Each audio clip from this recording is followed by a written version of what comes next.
Punjabi shorthand dictation 80 words per minute. Be ready. Start. ਸੋਮਵਾਰ ਇੱਕ case ਦੇ ਫੈਸਲੇ 'ਚ ਸੁਪਰੀਮ ਕੋਰਟ ਨੇ ਕੇਂਦਰ ਸਰਕਾਰ ਨੂੰ ਕਿਹਾ ਕਿ ਉਹ ਪੁਲਿਸ ਤੇ ਤਫਤੀਸ਼ ਕਰਨ ਵਾਲੀਆਂ ਏਜੰਸੀਆਂ ਲਈ ਅਜਿਹਾ ਕਾਨੂੰਨ ਬਣਾਉਣ ਬਾਰੇ ਵਿਚਾਰ ਕਰੇ ਜਿਸ ਤਹਿਤ ਉਨ੍ਹਾਂ ਦੁਆਰਾ ਕੀਤੀਆਂ ਜਾਂਦੀਆਂ ਅੰਧਾਧੁੰਦ ਗ੍ਰਿਫਤਾਰੀਆਂ ਦੇ ਰੁਝਾਨ ਨੂੰ ਠੱਲ ਪਾਈ ਜਾ ਸਕੇ। ਡੰਡੀ ਜਸਟਿਸ ਸੂਰਿਆ ਕਾਂਤ ਕੌਲ ਤੇ MM ਸੁੰਦਰੇਸ਼ ਤੇ ਆਧਾਰਿਤ ਬੈਂਚ ਨੇ ਟਿੱਪਣੀ ਕੀਤੀ ਕਿ ਬੇਮੁਹਾਰ ਗ੍ਰਿਫਤਾਰੀਆਂ ਕਾਰਨ ਇਹ ਪ੍ਰਭਾਵ ਜਾ ਰਿਹਾ ਹੈ ਜਿਵੇਂ ਦੇਸ਼ ਪੁਲਿਸ ਸਟੇਟ ਰਿਆਸਤ ਹੋਵੇ। ਡੰਡੀ ਪੱਛਮੀ ਯੂਰਪ ਵਿੱਚ ਇਹ ਸ਼ਬਦ ਅਜਿਹੀ ਰਿਆਸਤ ਰਾਜ ਪ੍ਰਬੰਧ ਲਈ ਵਰਤੇ ਜਾਂਦੇ ਹਨ ਜਿਸ ਵਿੱਚ ਰਿਆਸਤ ਸਰਕਾਰ ਸਟੇਟ ਪੁਲਿਸ ਅਤੇ ਹੋਰ ਤਫਤੀਸ਼ ਕਰਨ ਵਾਲੀਆਂ ਏਜੰਸੀਆਂ ਦੀ ਲੋੜ ਤੋਂ ਜ਼ਿਆਦਾ ਵਰਤੋਂ ਕਰਦੀ ਅਤੇ ਵਿਚਾਰਾਂ ਦੇ ਪ੍ਰਗਟਾਵੇ 'ਤੇ ਪਾਬੰਦੀਆਂ ਲਗਾਉਂਦੀ ਹੈ। ਡੰਡੀ ਜਰਮਨੀ ਵਿੱਚ ਪੋਲੀਜ਼ਾਈਸਟਾਟ ਨਾਮ ਹੇਠ ਵਿਕਸਿਤ ਹੋਇਆ ਇਹ ਸੰਕਲਪ 1930ਵਿਆਂ ਵਿੱਚ ਅੰਗਰੇਜ਼ੀ ਭਾਸ਼ਾ ਵਿੱਚ ਵਰਤਿਆ ਜਾਣ ਲੱਗਾ। ਡੰਡੀ ਉਨ੍ਹਾਂ ਸਮਿਆਂ ਵਿੱਚ ਜਰਮਨੀ ਵਿੱਚ ਉੱਭਰ ਰਹੇ ਨਾਜ਼ੀ ਰਾਜ ਪ੍ਰਬੰਧ ਨੂੰ ਪੁਲਿਸ ਸਟੇਟ ਕਿਹਾ ਜਾਂਦਾ ਸੀ। ਡੰਡੀ ਪੈਰਾ ਚੇਂਜ ਜਸਟਿਸ ਕੌਲ ਤੇ ਜਸਟਿਸ ਸੁੰਦਰੇਸ਼ ਅਨੁਸਾਰ ਜੇਲਾਂ ਮੁਕੱਦਮੇ ਭੁਗਤ ਰਹੇ ਕੈਦੀਆਂ ਨਾਲ ਭਰੀਆਂ ਪਈਆਂ ਹਨ। ਡੰਡੀ ਸਾਡੇ ਸਾਹਮਣੇ ਪੇਸ਼ ਕੀਤੇ ਗਏ ਅੰਕੜਿਆਂ ਅਨੁਸਾਰ 2/3 ਤੋਂ ਜ਼ਿਆਦਾ ਕੈਦੀ ਅਜਿਹੇ ਹਨ ਜਿਨ੍ਹਾਂ ਦੇ ਕੇਸ ਜ਼ੇਰੇ ਅਦਾਲਤ ਹਨ। ਡੰਡੀ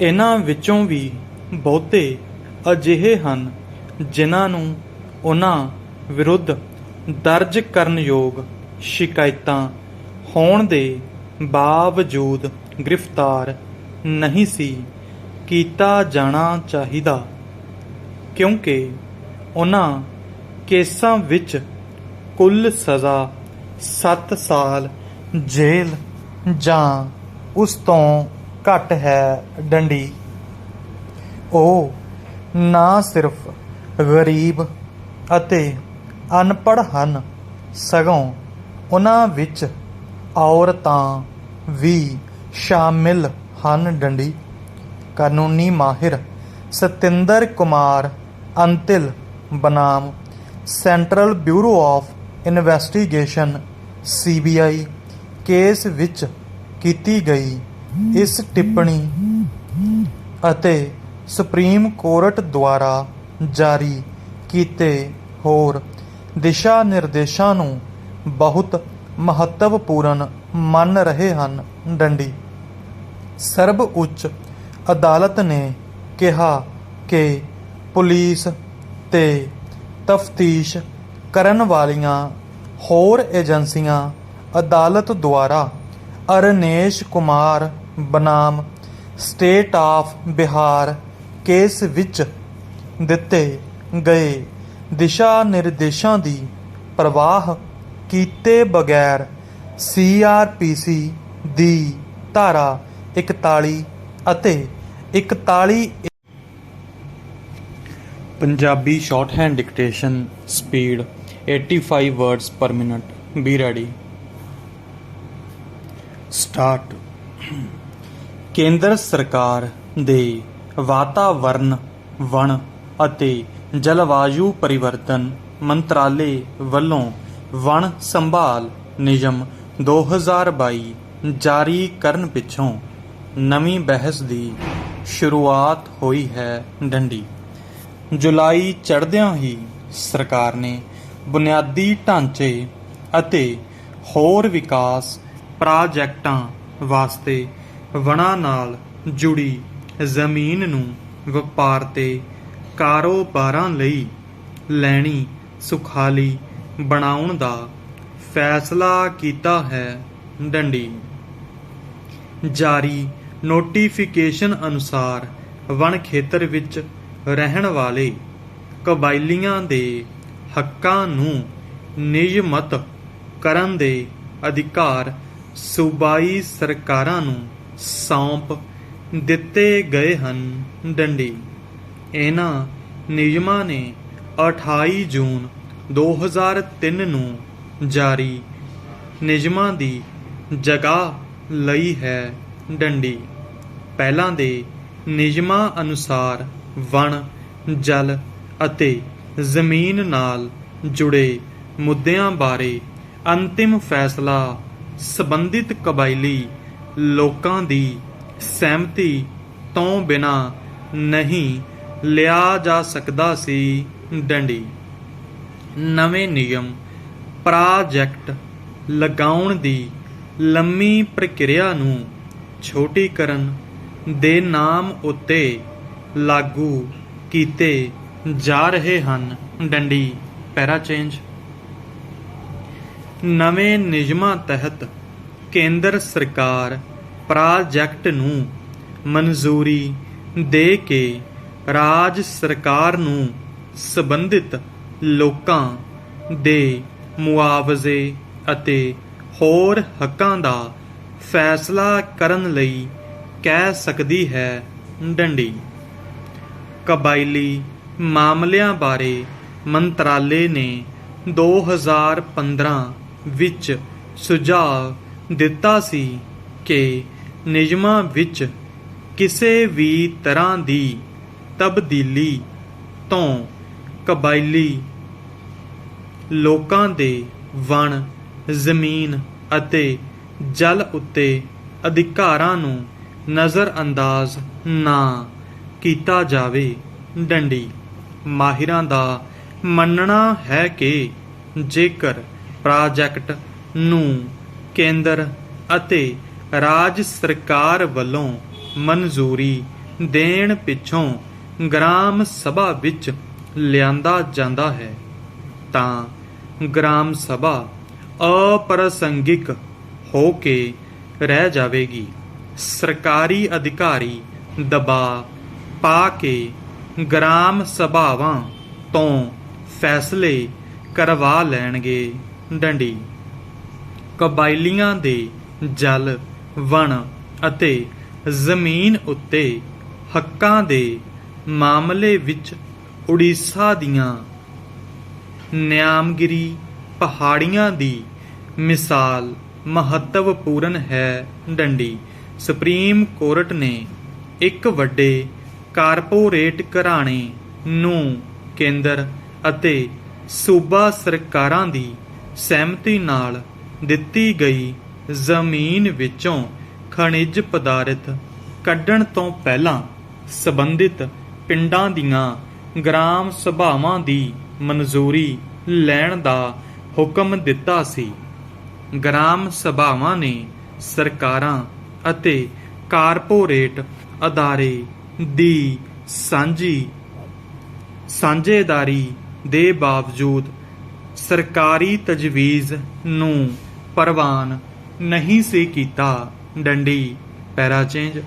ਝਾਰਖੰਡ ਵਿੱਚ ਚੱਲੀ ਪੱਥਲਵੱਡੀ ਮੁਹਿੰਮ ਨੇ ਗ੍ਰਾਮ ਸਭਾ ਸਹਾਰੇ ਸਿਆਸੀ ਆਗੂਆਂ ਤੇ ਪ੍ਰਸ਼ਾਸਕੀ ਅਧਿਕਾਰੀਆਂ ਨੂੰ ਆਪਣੇ ਪਿੰਡਾਂ ਵਿੱਚ ਵੜਨ ਤੋਂ ਰੋਕਣ ਦੇ ਬੋਰਡ ਲਗਾਏ ਸਨ ਡੰਡੀ। ਇਹ ਤਤਕਾਲੀ ਭਾਜਪਾ ਸਰਕਾਰ ਪੰਜਾਬੀ ਸ਼ਾਰਟਹੈਂਡ ਡਿਕਟੇਸ਼ਨ ਸਪੀਡ 90 ਸ਼ਬਦ ਪ੍ਰਤੀ minute B ready. Start. Punjab ਵਿੱਚ 1960 ਦੇ ਦਹਾਕੇ ਦੇ ਮੱਧ ਤੀਕ ਕਾਫੀ ਜ਼ਿਆਦਾ ਫਸਲਾਂ ਦੀ ਕਾਸ਼ਤ ਕੀਤੀ ਜਾਂਦੀ ਸੀ। ਡੰਡੀ ਸਾਉਣੀ ਰੁੱਤੇ ਕਪਾਹ, ਮੱਕੀ, ਝੋਨਾ, ਮੂੰਗਫਲੀ ਤੇ ਬਾਜਰਾ ਅਤੇ ਹਾੜੀ ਵਿੱਚ ਕਣਕ, ਛੋਲੇ ਤੇ ਸਰੋਂ ਮੁੱਖ ਫਸਲਾਂ ਸਨ। ਡੰਡੀ 1970 ਦੇ ਦਹਾਕੇ ਵਿੱਚ ਝੋਨਾ ਕਣਕ ਫਸਲੀ ਚੱਕਰ ਦਾ ਰੁਝਾਨ ਸ਼ੁਰੂ ਹੋਇਆ। ਡੰਡੀ ਫਸਲੀ ਚੱਕਰ ਦੀ ਇਸ ਤਬਦੀਲੀ ਨੇ ਭੂਮੀਗਤ ਜਲ ਸਰੋਤਾਂ ਨੂੰ ਬਹੁਤ ਪ੍ਰਭਾਵਿਤ ਕੀਤਾ, ਜਿਸ ਦੇ ਸਿੱਟੇ ਵਜੋਂ 1980ਵਿਆਂ ਵਿੱਚ ਝੋਨਾ ਕਣਕ ਫਸਲੀ ਚੱਕਰ ਵਿੱਚ ਵੰਨ ਸਵੰਨਤਾ ਲਿਆਉਣ ਦੀ ਜ਼ਰੂਰਤ ਮਹਿਸੂਸ ਹੋਈ। ਡੰਡੀ ਕੁਝ ਸਾਲਾਂ ਤੋਂ ਉਤਪਾਦ ਦੀ ਮੰਗ ਮਹੱਤਵਪੂਰਨ ਪਹਿਲੂ ਵਜੋਂ ਸਾਹਮਣੇ ਆਈ ਹੈ। ਡੰਡੀ ਦੇਸ਼ ਦਾ ਅਨਾਜ ਉਤਪਾਦਨ 820 ਲੱਖ ਟਨ 1960-61 ਤੋਂ 30-86 ਲੱਖ ਟਨ 2020-21 ਵਧਣ ਨਾਲ ਅਜਿਹੇ ਸੰਕੇਤ ਮਿਲ ਰਹੇ ਹਨ ਕਿ ਜਨਤਕ ਵੰਡ ਪ੍ਰਣਾਲੀ ਲਈ ਘੱਟੋ-ਘੱਟ ਸਮਰਥਨ ਮੁੱਲ MSP ਤੇ ਅਨਾਜ ਦੀ ਯਕੀਨੀ ਖਰੀਦ ਭਵਿੱਖ ਵਿੱਚ ਸ਼ਾਇਦ ਹੀ ਜਾਰੀ ਰਹੇ। ਡੰਡੀ ਧਰਤੀ ਹੇਠਲੇ ਪਾਣੀ ਦਾ ਚਿੰਤਾਜਨਕ ਹੱਦ ਤੱਕ ਹੇਠਾਂ ਜਾਣ ਦਾ ਕਾਰਨ ਫਸਲੀ ਵੰਨ ਸਵੰਨਤਾ ਦੀ ਸਖਤ ਜ਼ਰੂਰਤ ਹੈ। ਡੰਡੀ ਮੁੱਖ ਲੋੜ ਝੋਨੇ ਹੇਠਲੇ ਰਕਬੇ ਨੂੰ ਘਟਾਉਣ ਦੀ ਹੈ, ਕਿਉਂਕਿ ਇਹ ਪਾਣੀ ਦੀ ਸਭ ਤੋਂ ਵੱਧ ਖਪਤ ਕਰਨ ਵਾਲੀ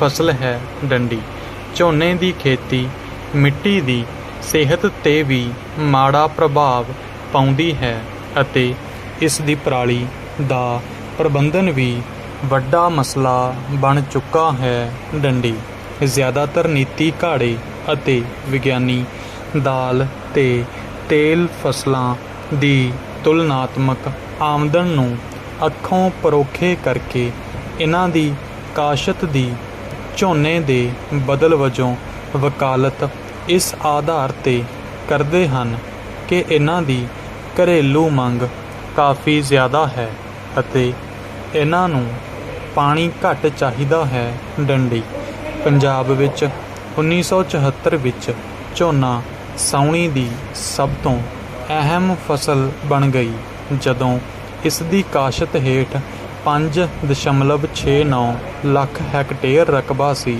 ਡੰਡੀ ਇਸ ਤੋਂ ਬਾਅਦ ਕਪਾਹ 5.47 ਲੱਖ ਹੈਕਟੇਅਰ ਅਤੇ ਮੱਕੀ 5.22 ਲੱਖ ਹੈਕਟੇਅਰ ਸੀ। ਡੰਡੀ ਝੋਨੇ ਦਾ ਰਕਬਾ 1960-61 'ਚ 2.27 ਲੱਖ ਹੈਕਟੇਅਰ ਤੋਂ ਵੱਧ ਕੇ 2021-22 ਵਿੱਚ 31.44 ਲੱਖ ਹੈਕਟੇਅਰ ਹੋ ਗਿਆ। ਡੰਡੀ ਇਸ ਦਾ ਮੁੱਖ ਕਾਰਨ ਇਸ ਦੀ MSP ਤੇ ਯਕੀਨੀ ਖਰੀਦ ਅਤੇ ਸਥਿਰ ਝਾੜ ਹਨ। ਡੰਡੀ ਨਤੀਜੇ ਵਜੋਂ ਸਾਉਣੀ ਦੀਆਂ ਦਾਲਾਂ ਮੂੰਗੀ, ਮਾਂਹ, ਅਰਹਰ ਅਤੇ ਤੇਲ ਬੀਜਾਂ ਮੂੰਗਫਲੀ ਤਿਲ ਹੇਠਲਾ ਰਕਬਾ ਸੁੰਗੜਦਾ ਗਿਆ। ਡੰਡੀ 2020-21 ਤੱਕ 3 ਸਾਲਾਂ ਦੀ ਔਸਤ ਅਨੁਸਾਰ ਇਹਨਾਂ ਵਿੱਚੋਂ ਹਰ ਦਾਲ ਅਤੇ ਤੇਲ ਬੀਜ ਫਸਲ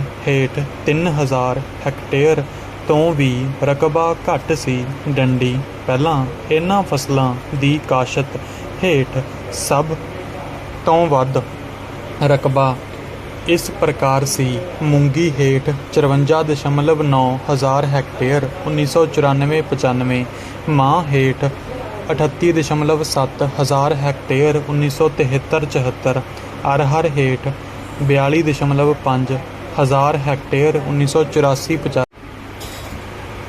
ਪੰਜਾਬੀ ਸ਼ਾਰਟਹੈਂਡ ਡਿਕਟੇਸ਼ਨ ਸਪੀਡ 100 ਸ਼ਬਦ ਪ੍ਰਤੀ ਮਿੰਟ। B ready. ਸਟਾਰਟ।